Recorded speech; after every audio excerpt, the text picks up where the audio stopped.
居然是这么单纯简单的原因。没错啊，就是心理变态啦，思考逻辑跟一般人会不大一样。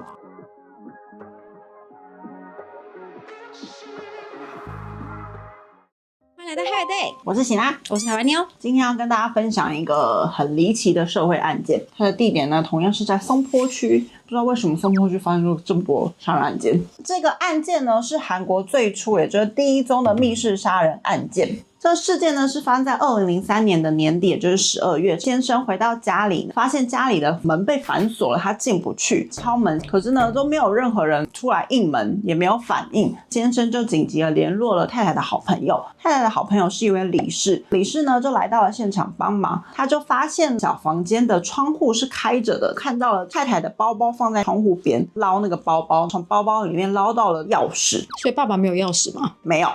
是不是因为是密码锁？对啊，所以我就想说有可能也不会带。先生寄到家里呢，发现太太已经死亡了，脖子被红色的绳索勒死的。然后呢，这一对夫妻有2个小孩，3岁的儿子呢倒在房间里面被棉被闷死，10个月大的女儿呢头被套住塑胶袋，也是被闷死的。小孩都杀很夭寿对。警方来到现场之后呢，发现没有外部侵入的痕迹。一开始呢，合理怀疑呢，会不会是这个太太她把2个小朋友杀死之后再自己自杀？哦，因为门是反锁的嘛。对，因为是密室杀人嘛。但是呢，可疑的地方是呢，通常如果2个小朋友杀死之后自己再做自杀的话，那这2个小朋友他们应该会被做一些处置吧，例如包在塑胶袋里，包在行李箱里面。不一定啊，警方当时有在想会不会做这样子的处置，但是没有的，这现场也没有任何的遗书，再加上呢，太太是没有任何的疾病的病史，也没有什么产后忧郁症，没有任何的动机显示说太太会去把小朋友杀掉，然后又自杀。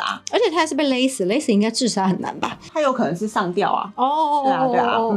总而言之，厨房还有太太准备到一半的食材，很明显他在准备做晚餐的状况，怎么样看下来都感觉不是自杀，应该是他杀。这个案件到现在为止出现的人就是这个先生太太的好朋友李氏嘛，所以一定就是要开始调查这2个人嘛。这个李氏呢，他在当天的下午3点被监视器拍到，他有来这一对夫妻家里面，从头到尾也有陪在先生旁边，告别式啊怎么样的，他都有陪在旁边，并且呢，警方有发现看起来非常难过，警方没有把李氏当作嫌疑人士，只有传唤到案，大概简单的请他说明一下他当天来到这个好朋友家里做了些什么啊，几点离开的啊等等，做一些基本的问讯就对了。对，但是呢，警方在跟李对话的时候有发现一个很奇怪的点呢，他从头到尾一直遮住自己的手背，感觉他手背上有什么痕迹，发现他手背上呢很明显的伤痕。李氏当时就辩称说这是上厕所不小心弄到的。警方发现了不对劲之后呢，就开始要调查这个李氏嘛，警方就到李氏家里去做现场的搜索，现场呢就发现了很多证据，包含呢当时李氏犯案用的塑胶瓶，他就是用塑胶瓶绑住这个绳子套到门上面，然后他在门的另外一头用力拉，那把他的好朋友给勒死的。李氏他的犯案动机是什么？到底是发生了什么纠葛会让他做这样的事情？杀小孩太夸张。对啊。他们2个呢其实是同学，毕业之后都没有联络了。过了一阵子，他们有一些同学会，2个人又联络起来，渐渐慢慢的变熟了。朴氏他就是已经结婚，然后有小孩有家庭了，他就常常会要求李氏来家里做客，李氏都会帮忙顾小孩，跟他们家关系是蛮好的，就会一直来家里。殊不知呢，李氏呢他其实一直都很嫉妒他的好朋友有这样的一个生活，的家庭幸福觉得过得很好，老公对他很好，他又生了2个小孩。在学生时期我明明就表现得比他好，为什么我没有办法结婚，我没有办法找到好的工作，然后又是一个抓着学生时期成绩不放的人，你为什么过得比我爽？因此而萌生了他的杀意。居然是这么单纯简单的原因。没错，李氏呢他真的是非常的缜密，他每次在去好朋友家里的时候呢，他都会默默的观望，说家里有什么样的动线，构造是长怎么样，可以策划这边有什么门，我要利用他家家的什么东西去杀死他等等的。每次他去做客的时候呢，他心里就会开始沙盘推演，他不是冲动就对了，他就是心理变态啦。弄了很完整的一个计划，甚至他还把他的计划都写在他的小本本里面。这些证据都是在他家里，警方有发现这个小本本里的自白是说呢，他这一天呢先来到了朋友家里，他就先跟这个儿子说呢，哦，你跟阿姨来玩一个游戏好不好？我们来吓妈妈，带到小房间，说我们要给妈妈一个 surprise， 就先用棉被说你躲在这里面。就把他闷死了，对，把他闷死了。然后他就若无其事的走出来去找他的好朋友，他的好朋友那时候抱着小女儿，他就跟他的好朋友说呢，你的儿子躲起来了，我们来找他，把眼睛闭起来，我们来找儿子。不疑有，他就把眼睛闭起来，他说趁这个时间呢，用绳子把他套住，不要动哦，我们现在要来找他哦。所以呢，他就是在另外一头把门关起来，然后就趁机用力拉，把他勒死。最后把这个小女儿杀死之后呢，他就把门给反锁起来，再从窗户里面把钥匙丢进去。我好难想象，就只是因为嫉妒，可以到把小孩都给杀了。而且呢，这个李氏他的犯案整个自白，包含他整个计划，他其实计划了3到6个月。小本本里面真的是写了非常完整的杀人计划。他所有的杀人道具呢，都是这个被害者家里面有的，包含保特瓶啊、绳子啊等等的。你们松坡是一个好可怕的地方哦。对，因为自从我离开松坡，我就可以说这种话了。你走开来。更惊人的是呢，这个李氏呢，跟他好朋友的老公有一腿吗？有一腿哦，所以他不只是嫉妒啦，他觉得解决正宫他就可以上位啦。对，但是他一开始其实是嫉妒他，然后他就默默接近了家人，默默接近她的老公，维持了不伦的关系，跟她老公说你要不要离婚。我好想知道她老公作何感想哦。我查到的是她老公一直没有要离婚的意思，就是跟她玩就是玩玩，所以他才气呀。他养了2个小孩。没有，我觉得他就是因为觉得哈，你只是玩玩，好，那我就解决掉他们，这样子你就没有办法只是玩玩我了。然后有一天呢，李氏呢传讯息给老公的时候呢，不小心老婆瞄到这个老公的手机，就有发现不伦的讯息就对了，所以其实是有一点点啪康的。那他这样还敢跟他玩躲猫吗？其实当时有跟李氏说呢，你不要再接近我们家人，跟我老公发生这种事情怎么可以什么什么之类的。李氏就试图要联络老公，但是呢这个老公也没有接他电话，他就来找人了。那个老公就安抚李氏，就说呢，我会跟我老婆好好解释，你不要担心，还是可以维持我们的关系。哦，这老公也是垃圾。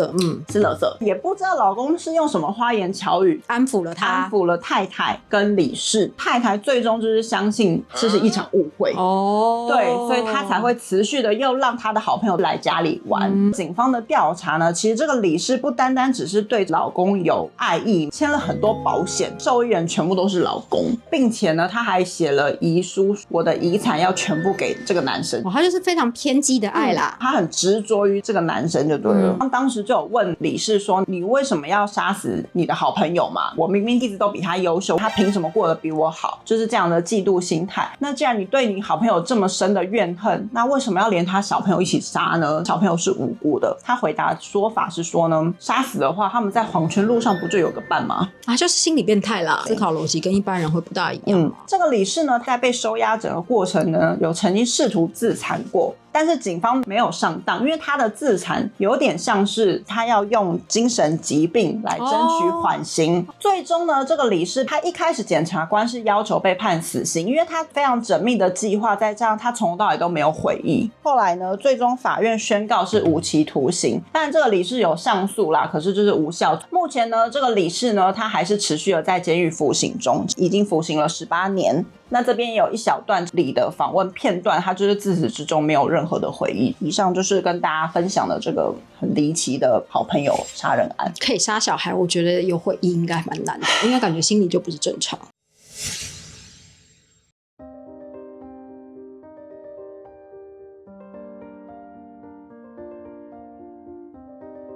今天所为大家准备的社会议题单元呢，是马埔这个地方。以观光客来说，就是在弘大那一区，马埔这一区一个外遇男被杀的事件。那因为这个案子是在2014年，其实蛮近期的，所以会搞成后面这样子，我是觉得还蛮离奇的，所以想要跟大家分享一下。在2014年的1月9号的时候呢，有一个女生她打电话报警，她的男朋友在家里自杀了。但是这件事情非常非常奇妙，警察到了现场以后就看到玄关的地方躺着这个隐士的男子，一刀插到自己的心脏而死掉的。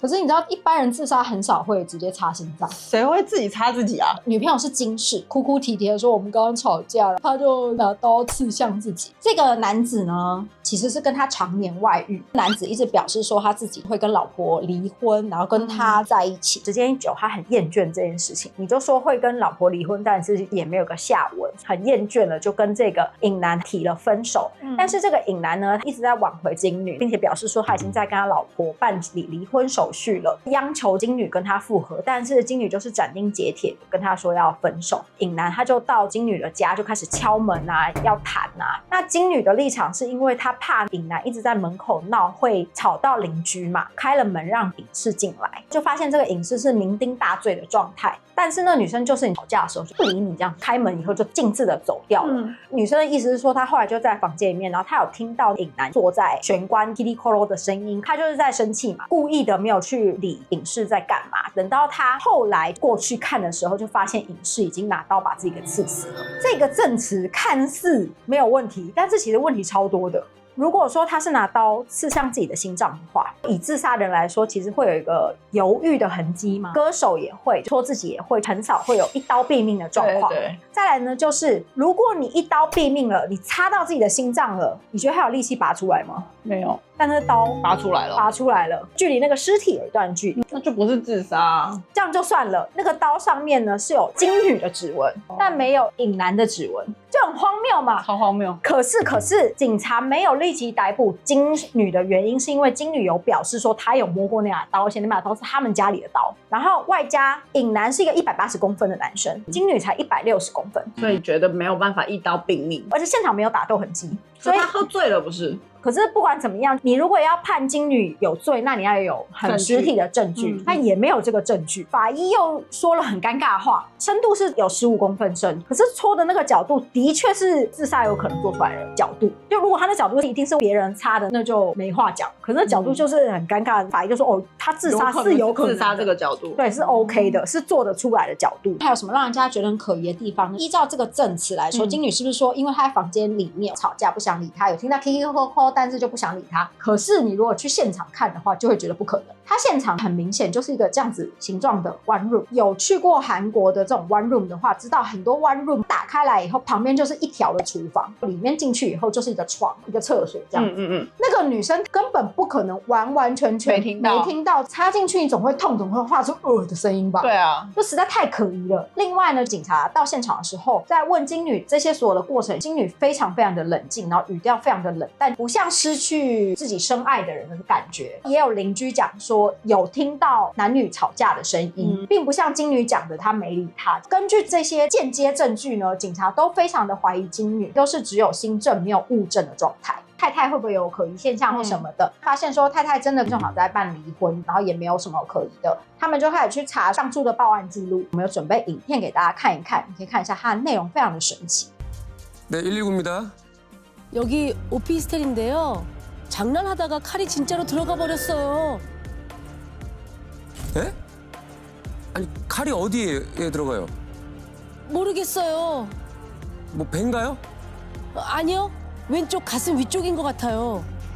可以听到它里面有讲说什么，只是开玩笑，没想到刺进去。跟这个女生当初讲的内容完全不一样啊！对啊，实在是太可疑了。但是他们就是没有一个直接的物证，可以判定说就是这金女把她给杀了。最妙是金女啊，都蛮配合 ，Q 她来她也都会在，打给她她也都会接。后来有一天，这女生她就跟警察讲说，她想要去庙里面找她的妹妹，变得没有那么好联络。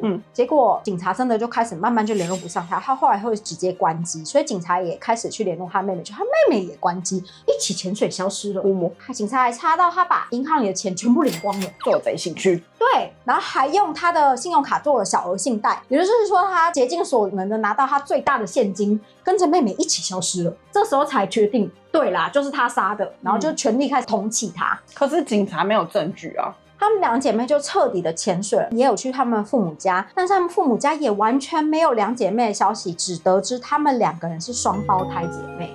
她他们消失很彻底哦，他们就是手机没有记录，没有银行记录，没有生活迹象，信用卡没有刷，什么都没有，手机没有用，全部都没有，健保卡没有用，就是你想得到的，就是都没有。他们出国了吗？没有出入境记录，也没有，就这样子到了2015，隔了1年，然后这时候就要赞叹一下，有一个警察，他太想要破这案子了，他是当初负责的员警，是他第一个案子，然后他可能觉得凶手就在眼前却没有逮捕这件事情，他非常的懊恼，所以呢，他很习惯的每个礼拜他都会去输入这两姐妹的名字，去查他们最近有没有什么新的生活迹象。结果居然真的在2005年1月的时候给他查到，用妹妹的名字开通了一只手机。但是呢，这个手机只用了3天就解约了。循线去找到签约的手机店呢，是在大田，去调阅手机店的 CCTV。可是因为他们俩是双胞胎姐妹，所以他们没有办法判定说在现场办手机的这个人到底是姐姐还是妹妹。查出来说是买一张易付卡，用多少就付多少钱。3天了之后呢，就拿来解约，结清了当时的费用。警察就再用这个号码折回去查他用了什么样的东西，打了哪里的电话啦，传了什么样的简讯啊等等。查到了几个线索，第一个线索是用这只手机他开通了瓦斯，第二个就是呢他们开通了第4台，第3个呢他们发现呢他们有联络一家整形诊所，他们去访问了以后，医师表示说这两姐妹一进来就要求把他们2个人整到最像。就他们已经是同卵，已经蛮像的，可是你知道随着时间也会有一点点的改变嘛。医生说他们非常的困扰，他们不想要接这案子，有点算被半威胁，帮他们做了这种所以已经做了这个手术了。对，第4台跟瓦斯呢，他们有查到2个地址，哪一个到底是姐姐，哪一个是妹妹。凶手是姐姐嘛，抓的是妹妹，姐姐可能就会跑，可能会再吃潜水。下一次找就不知道是什么时候了。所以他们就是用埋伏的方式。警察就有表示说，他们从之前跟这对姐妹接触的过程里面呢，就发现姐姐是一个比较E的人，然后妹妹是一个比较 I 的人。正好这个房子一间呢就是比较在闹区，一间就是在那种小巷子里面比较安静，所以他们推测闹区的那个是姐姐。他们就开始埋伏，4个多小时了以后呢，终于看到了长得像姐姐的人回家了，可是他们就不确定到底是姐姐还是妹妹。对，所以他们就想说要怎么测她的反应呢？所以他们就在进出的时候故意叫她的名字，就那个人就停住了，慢慢的转过来，透过她的反应确认她就是姐姐，才立即把她逮捕。当初呢，她就是把钱全部领空，他们第一个时间就是先去整形诊所打一些肉毒啊、玻尿酸等的东西，把2个人整到最接近，就是为了要混淆警察到时候的追捕。1年之后就这样掉康了。在现场逮捕他的时候，警察是用指纹来确认他是姐姐的身份，已经有得到证词说他们2姐妹整成一模一样，也是蛮徒劳无功的齁。韩国就有指纹这个系统，要整到最像，然后嘞，那还不如把指纹整成一样。对，为什么我们之前做大案子啊都会比较复杂一点，就是因为科技进步，办案方式跟以前都完全不一样。你们知道全世界只有韩国全民需要按压指纹吗？我不知道只有韩国要这样，然后美国是有犯罪记录的人他们才会按压指纹。看台湾身份证上面没有指纹，但韩国是要求全民都要建档指纹。那不做坏事也没差。是啦，所以也因此最近的科学办案很快，用指纹很容易就找到人。那总而言之呢，金女呢被逮捕了，然后也根据妹妹的证词，姐姐有跟妹妹讲说她自己好像犯了大错，然后根据这些间接证据将金女起诉了。然后因为她逃亡这些整个过程呢，就自然而然把间接证据还要把这些新证变成了实际的证物，成功被起诉，被判了10年有期徒刑。可是我觉得10年已经蛮少。对啊，杀了一个人就10年。所以她杀人动机就是因为跟男朋友吵架。对，她杀人动机就是她很气，她觉得男子在玩弄她，跟她外遇很久，感觉骗她啦，玩弄她感情的感觉，就是这样子的一个案子。是不是又有趣又不有趣呢？还蛮有趣的，因为我觉得双胞胎蛮酷的，但他们没想到他们指纹不一样呢。哇，那以上呢就是为大家所准备的双胞胎逃亡案。如果你喜欢我们分享的话，记得订阅我们的频道 Higher Day， 黑小铃铛，我是台湾妞，拜拜。这个案子有解吗？有。然后呢，我就叫你出去。你的也变绿色的嘞。有录到。你刚刚在做什么？我知道你在测那个，你的行为很好笑。居然睡到打呼，这案子有这么无聊吗？对呀。